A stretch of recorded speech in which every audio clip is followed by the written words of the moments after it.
বর্ডারের একটি বিভিন্ন সময় দেখা যাচ্ছে যে বাংলাদেশিদের আশ্রা তুলে নিয়ে তারা তাদের কার্যক্রম পরিচালনা করছে এবং তাদের হাতে ভারী ভারী অস্ত্র আছে।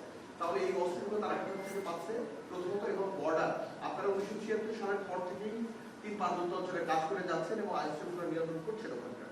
সেক্ষেত্রে এই বর্ডার কি আদৌ আমাদের নিয়ন্ত্রণের মধ্যে আছে, নাকি আমরা বর্ডার কোনো না কোনো ভাবে আরসা অথবা কেএনএফ, জেএসএস অথবা ইউপিডিএফ এর কাছে আমরা কম্প্রোমাইজ করে দিয়েছি? আসলে এই বিষয়ে আমি এক লাইনে যদি উত্তর দিতে চাই, অবশ্যই আমরা কম্প্রোমাইজ করিনি বর্ডার, এবং যতক্ষণ পর্যন্ত আমাদের গায়ে বিন্দুমাত্র শক্তি থাকবে, will never compromise that. This is our country and will protect it at any cost.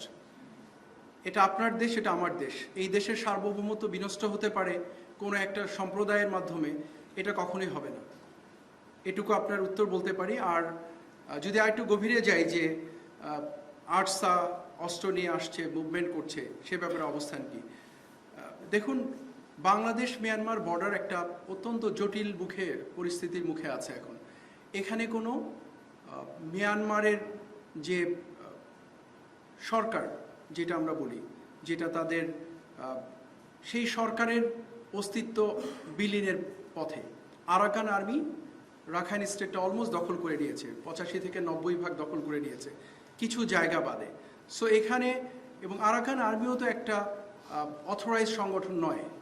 So এই জায়গাটাতে না আছে কোনো সরকারের অস্তিত্ব সেভাবে, না আছে আরাকান আর্মিকে স্বীকৃতি দেওয়ার মতো কোনো একটা অবস্থা।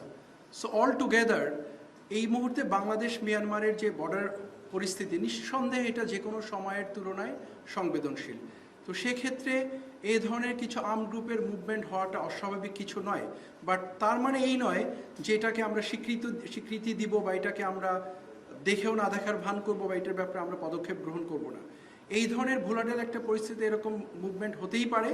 বাট আপনাদেরকে আশ্বস্ত করতে চাই, বিজিবি প্রাথমিকভাবে এবং ডেফিনেটলি সাপোর্টেড বাই আর্মি, আমরা প্রচণ্ডভাবে এই বর্ডারের ব্যাপারে নজর রাখছি, এবং এখানে যেন পরিস্থিতি এমন সৃষ্টি না হয় যেটা সার্বভৌমত্ব বিঘ্নিত করতে পারে।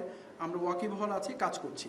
বাট অবশ্যই যে মুভমেন্টের কথা আপনারা বললেন, সেটা উদ্বেগের বিষয়, এটা কাঙ্ক্ষিত নয়। বাট যদি আপনারা স্বাভাবিক পরিস্থিতির থেকে বর্তমান পরিস্থিতির প্রেক্ষাপট বিবেচনা করেন, সেক্ষেত্রে আপনাদেরকে প্রশ্ন করতে চাই যে এরকম একটা মুভমেন্ট হওয়াটা কি খুব বেশি অস্বাভাবিক কিনা? যদি আপনার উত্তর পেয়ে থাকেন, I am sure I have given my answer.